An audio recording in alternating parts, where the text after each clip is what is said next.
Премудрост, простом стоейки да го слушаме Светото Евангелие, мир на сите. И духови Твоему. Ке се чита от Светото Евангелие според Лука. Слава Тебе, Господи, слава Тебе. Да внимаваме. Во на време еден од фарисеите го помоли Исуса да јаде со него, и он кога влезе во куќата на фарисеот, седна на трпезата.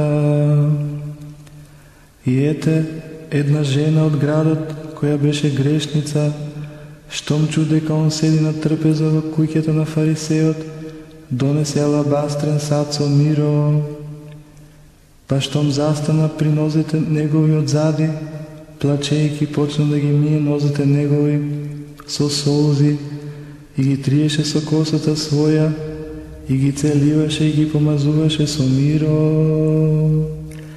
А кога го виде тоа фарисеот што го беше поканил, си рече во себе, велејќи, да е пророк овој, би знаел која и каква е оваа жена што се допира до него, оти таа е грешница. Му одговори Исус и рече, Симоне, имам нешто да ти кажам. А тој одврати, учителе, кажи.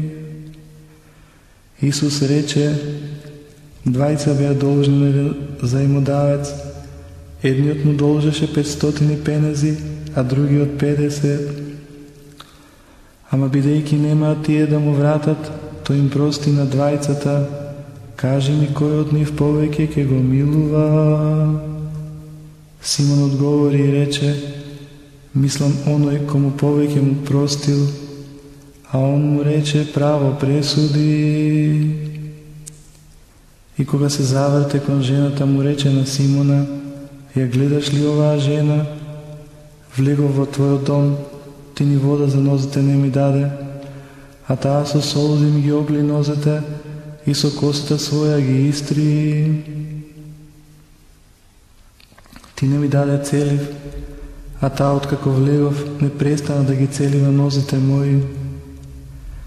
Ти со миро не ја помаза главата моја, а таа со миро ги помаза нозете мои.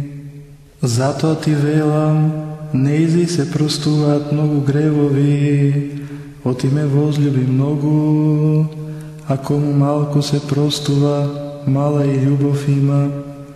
Неизе пак и рече, ти се простуваат гревовите. А оние што седеа со него на трпезата, почнаа да говорат во себе, кој е овој што и гревови опростува?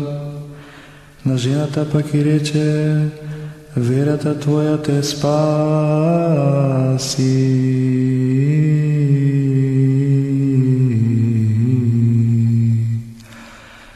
Оди си со мир.